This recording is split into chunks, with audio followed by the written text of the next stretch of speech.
Hey New City, and welcome back to the $5 Gift Club, where we believe through small amounts we can make a big impact. This month I was able to sit down with Susan Henson, who uses her time, her resources, and even her home to love the people of Raleigh in amazing ways.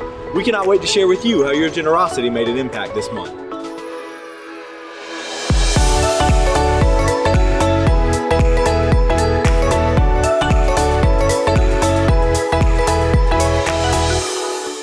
So I'm sitting here with my new friend Susan, who honestly loves Raleigh in an incredible way. But Susan, why don't you tell us a little bit about yourself and what's been going on these last few years? Great. So I'm Susan Henson, and I'm the founder of Pharaoh's Daughter. That is a ministry for pregnant and incarcerated women here in Raleigh.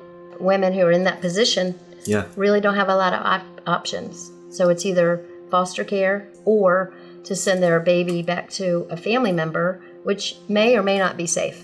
Right. And so those are the two options. So if you're pregnant and incarcerated, your family either goes to the government or to not maybe the best family situation. Exactly. Yeah. I don't think this is something that we always think about. And so how did this idea, take place? How did Pharaoh's Daughter come to be? I guess when I think about it, I was raised in a family that sort of took risks for God. Yeah. I remember never really knowing who might be for dinner, might be present for dinner, back in the 70s when hitchhiking was a thing and Jesus freaks and all that stuff. Yeah. I mean, my parents would just pick people up, bring them home, witness to them. Sometimes they stayed a week, sometimes they had dinner and left. And so I didn't really put those pieces of the puzzle together, but I guess I was groomed for stepping out of the comfort zone to minister to other people. So when I found out that women who are pregnant and incarcerated have this really dismal choice to make, it hit my heart heavy. Yeah. And at first, I got to be honest, I was not warm to the idea. I knew that there needed to be a solution. Right. But there was no way it was going to be me. Yeah. The next baby I was going to take care of would be my future grandchild. Right. I had done that. I have 4 kids. They're adults. I'm done. Yeah. But as I sat with that idea and realized, yes, someone needs to do this, but God was asking if that someone would be me. Yeah. And it's hard to say no to God when you think about all that He's done for you. Yeah. So that's the position I found myself in. And so it was really from scratch. Like, well, how do we get these babies?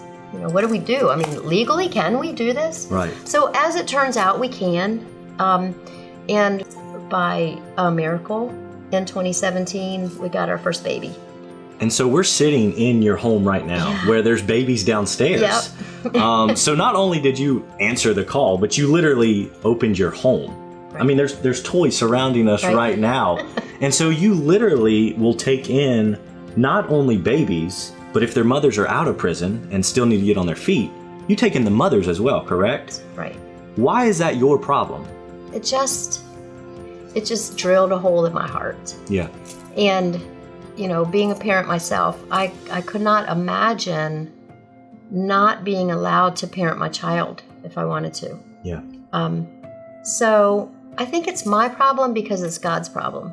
And, we sing that song, well, you probably do too, of, break my heart for what breaks yours. Right, my heart was broken for what I believe is something that breaks God's heart.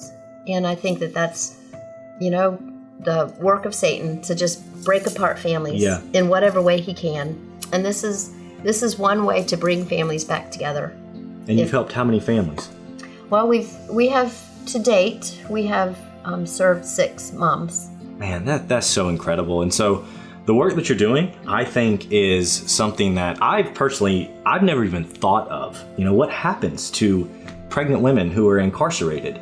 We don't think about it, but someone has to, right? Someone has to take care of these babies and these mothers. And so, Susan, thank you for sitting down with us because we just wanted to hear your story. We wanted to hear of how you are loving Raleigh, serving Raleigh, and the cool thing that you are doing with Pharaoh's Daughter. But we have something at New City Church called the $5 Gift Club, where we believe through small amounts we can make a big impact. And so we invite all of our people to give an additional $5 on top of their monthly offering. And so while I want to hear your story a little bit more, I just have a small gift for $460 for Pharaoh's daughter, for you, because we see what you're doing. We see the difference that you're making and the way that God is just working through Pharaoh's daughter.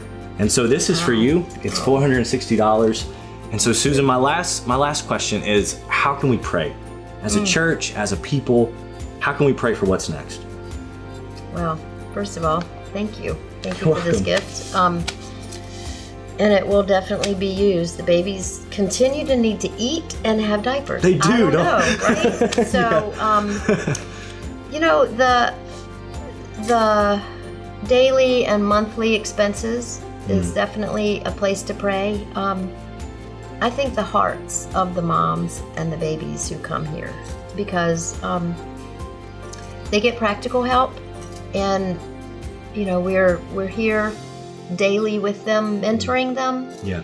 But for them to embrace the gospel, and for them to, for us to be able to not only help them stabilize and get on their feet in a real, you know, worldly kind of way, but also spiritually, for them to really be hungry for the word, and to realize that, you know, there's somebody that doesn't count their past, someone who loves them in spite of their past. Yeah.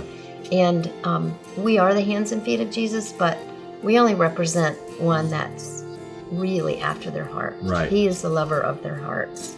And so for them to get that, that's, you know, if all we ever do is help them practically, it's too hard.